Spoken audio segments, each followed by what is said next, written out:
अस्सलाम वालेकुम नाज़रीन गिरामी, अल्लाहुम्मा सल्ली अला मुहम्मद व अला मुहम्मद। मेरा नाम है अबू हुनैन और मैं आपको अपने यूट्यूब चैनल पर खुशामदीद कहता हूँ। नाज़रीन, काफ़ी दिनों से एक वाक़या मेरे साथ 2010 में पेश आया था। वो बार बार मेरे ज़हन में दौड़ता चला आ रहा है और मुझे प्रेशराइज़ कर रहा है, मुझे पुश कर रहा है कि मैं आप लोगों के साथ भी शेयर करूँ। काफ़ी इंटरेस्टिंग वाक़या है, आप लोगों को काफ़ी कुछ सीखने को मिलेगा उससे।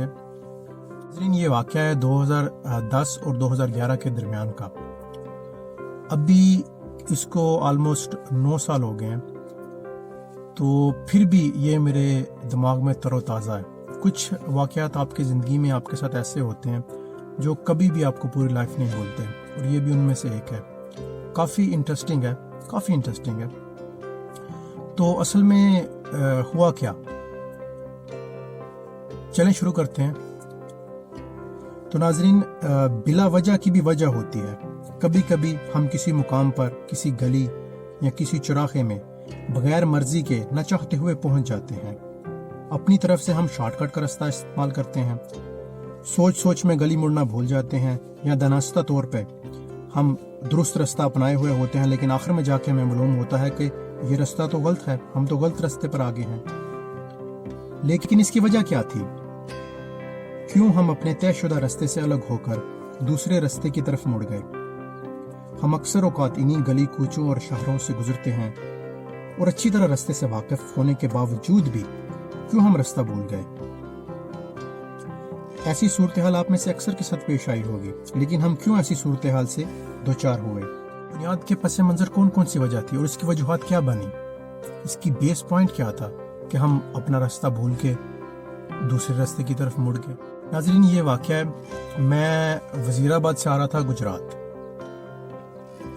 और जीटी रोड से मैंने आना था गुजरात अपने घर। उधर मैं कज़न की तरफ गया हुआ था। तो जब मैं वज़ीराबाद से निकला ही ना, तो इतनी शदीद बारिश स्टार्ट होगी। मुझे थोड़ा सा डाउट था, उससे पहले ही मैंने एहतियाती तदाबीर अपनाई। मैंने अपने एक शॉप पे रुका, वहाँ पे एक रैपर लिया, मोबाइल और वॉलेट जो भी थे वो शॉपर में डाला, उसको पॉकेट में डाल लिया और मैं निकल गया। मुझे ये था कि मैं पहुंच जाऊंगा बारिश से पहले, लेकिन जब मैंने चनाब क्रॉस किया ना, चनाब के पुल को मैंने क्रॉस किया, तो इतनी शदीद तेज़ी से बारिश हुई, इतनी तेज़ बारिश हुई, मैंने अपनी ज़िंदगी में मोटरसाइकिल पे सवार होकर इतनी तेज़ बारिश नहीं देखी। और बारिश की जब बूंदें मेरे स्किन पे पड़ती थी ना, तो मुझे लगता था जैसे सुइयां चुभ रही हैं, इतनी तेज़ और शदीद बारिश थी। लेकिन हुआ क्या, तब जवान थे, चलो सोचा एंजॉय करते जाएंगे, बाइक है, बारिश हो रही है, मौसम अच्छा है, एंजॉय करते जाओ। लेकिन आजकल अभी ऐसी सूरत हाल हो, इतनी तेज़ बारिश हो, तो मैं कभी भी ट्रैवल ना करूं, चाहे 4-5 घंटे मुझे लगे मैं किसी जगह पे रुक जाऊं। लेकिन तब की बात और थी, जवानी थी। असल में तो गुजरात से जब आप गुजरात जीटी रोड पर चढ़ते हैं तो एक शॉर्टकट है। वहाँ पे मेरा मुकाम था, मैंने जाना था मदीना सईदा, और जमालपुर के रास्ते से मैंने मदीना सईदा जाना था। तो उधर से एक शॉर्टकट पड़ता है नत रोड का। अक्सर औकात मैं उस रोड से जाता हूँ, अक्सर औकात मैं जब वज़ीराबाद जाता हूँ तो सही अपने टाउन से निकल के उस रोड पे, एक तो ये है कि ट्रैफिक कम होती है, दूसरा ये है कि वो रोड स्मूथ है, वो रोड टूटी फूटी नहीं है जीटी रोड की तरह। जीटी रोड बहुत ख़राब थी उन दिनों में, आजकल तो ठीक हो गई है। लेकिन मैंने वो बेहतर समझा, मैंने शॉर्टकट लिया नत रोड वाला, तो आगे से मुझे ना था। अल्लाह का ऐसी करनी हुई कि मुझे मैंने मोड़ छोड़ दिया, मेरे सीधा मोड़ छूट गया और मैं सीधा चला गया। मुझे यकीन था कि मैं अपने रास्ते पे सीधा जा रहा हूँ, मेरा रास्ता वही है। लेकिन अल्लाह पाक की ऐसी करनी हुई कि मोड़ मुड़ना भूल ही गया और मैं सीधा चला गया। तो जब मैं सीधा गया, एक और राइट आया, फिर एक लेफ्ट मैंने लिया, मैं सीधा जाता गया हूँ। आगे मैं गया तो एक गांव आ गया, क्योंकि जिस नत रोड पे मैं जाता हूँ उधर ऐसा कोई गांव नहीं था। मैं रुक गया उधर एक बुजुर्ग खड़े थे, उनकी एज गालबन होगी 60 से 65 के दरमियान उनकी एज होगी, और तूफानी बारिश में बाहर खड़े थे। मैं रुक गया, मैंने बोला बाबा जी कौन सी जगह है? انہوں نے مجھے بولا بیٹا یہ تو پٹی ناتھ گاؤں ہے.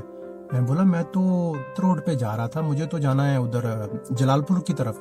وہ بولتے ہیں آپ راستہ بھول گئے ہیں. تو میں نے بولا ٹھیک ہے میں مڑتا ہوں. انہوں نے مجھے بولا پھر یار بیٹا ایک ریکویسٹ ہے. میں نے بولا بولیں.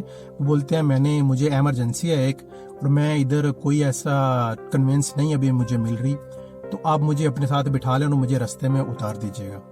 میں نے بولا ٹھیک ہے آج میں بھی جا رہا ہوں ادھر. تو پھر دیکھیں میں ان کو ساتھ میں بٹھایا اور میں واپس مڑا. انہوں نے مجھے بتایا ادھر سے جانا ہے, ادھر سے جانا ہے. پھر میں نے ناتھ روڈ کو چھوڑ دیا ان کی وجہ سے, اور میں جی ٹی روڈ پہ چڑھ گیا. جی ٹی روڈ پہ جاتا گیا جی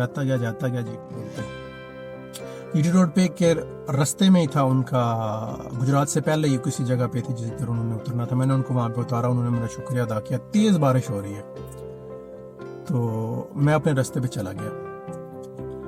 ابھی اس میں سوچنے کی بات یہ ہے کہ مجھے کون سی پاور ادھر لے کے گئی ہے, مجھے کون سی طاقت ادھر لے کے گئی ہے. میرا تو ارادہ ہی نہیں تھا ادھر جانے کا, لیکن جب میں گھر پہنچا میں نے سوچا, اور میں کتنے دنوں تک اس واقعے کو سوچتا رہا کہ میرے ساتھ ایسا کیوں ہوا ہے. راستے مجھے سارے یاد تھے, پکے تھے راستے مجھے, لیکن پھر بھی میں راستہ کیوں بھول گیا, کیوں راستہ میں بھولا, اس کی وجہ کیا تھی, اس کی وجہ میں آپ کو بتاتا ہوں. ایک تو یہ کہ میں بھی وہ راستہ میرے لیے ٹھیک نہ ہو جس کو میں نے شارٹ کٹ سمجھا ہو, اس لیے بزرگ مجھے دوسرے راستے سے لے گئے. یہ کچھ اتنی خاص وجہ نہیں لگتی, لیکن جو خاص وجہ ہے نا وہ یہ ہے کہ وہ بزرگ ایمرجنسی میں تھے, اور وہ اللہ پاک سے دعا کر رہے ہوں گے کہ کوئی اللہ کا بندہ آئے, کوئی اللہ کا نیک بندہ آئے, اللہ پاک کو ایسا بندہ بھیج, مجھے ایمرجنسی میں جانا ہے, مجھے جلدی ہے, میں کیسے پہنچوں گا, اتنی تیز بارش ہو رہی ہے, کوئی کنوینس بھی نہیں ہے گاؤں سائڈ میں, تو میں کیسے جاؤں گا. لیکن دیکھیں جو مین پوائنٹ ہے نا اس میں وہ یہ ہے کہ اللہ پاک ہماری شاہ رگ سے بھی نزدیک ہے, اس میں کوئی شک نہیں ہے, کوئی دو رائے نہیں ہے. اور میں نے بہت ہی زیادہ زندگی میں میری چیزیں ایسی میں نے آبزرو کی ہیں کہ جس میں نے اس چیز کا ذہن میں خیال لایا ہی ہے تو وہ چیز ہو گئی ہے.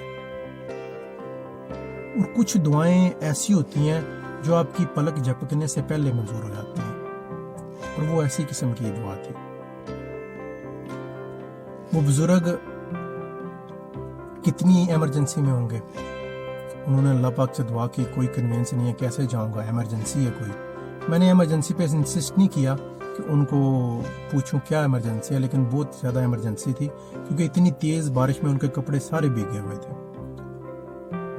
تو میں بھی اکثر لوگوں کے ساتھ ایسا واقعات پیش آئے ہوں گے, لیکن آپ نے اس پہ اتنا غور نہیں کیا ہوگا میری طرح. اصل میں بات یہ ہے کہ آپ لوگ اس جگہ پر غیر ارادی طور پر نہیں پہنچتے, آپ لوگوں کو پہنچایا جاتا ہے کسی کی مدد کے لیے, کسی کی ہیلپ کے لیے. اس لیے میں نے کبھی بھی ایسی صورتحال میں وہ کوئی بھی ہو اس کی مدد سے کبھی بھی انکار نہیں کیا, کیونکہ مجھے خاص طور پر ان کی مدد کے لیے اس جگہ پہ پہنچایا جاتا ہے. آپ لوگوں میں بھی اکثر کے ساتھ ایسے واقعات پیش آئے ہوں گے, ہماری روزمرہ کی زندگی میں ایسے ہزاروں واقعات پیش آتے ہیں. تو امید ہے آپ لوگوں کو میری آبزرویشن اور یہ ایک واقعہ جو کافی دنوں سے میرے ذہن میں مجھے تنگ کر رہا تھا, پریشان کر رہا تھا کہ آپ لوگوں سے شیئر کروں, آپ لوگوں سے شیئر کروں, تو کافی میری بہنوں بھائیوں کو اس میں سے جو مین پوائنٹ ہیں وہ ضرور سمجھ آئے ہوں گے کہ اس میں مین پوائنٹس کیا ہیں. تو بہت بہت شکریہ آپ کا یہ ویڈیو دیکھنے کے لیے. انشاءاللہ آپ سے ملاقات ہوگی اگلی ویڈیو میں. خدا حافظ.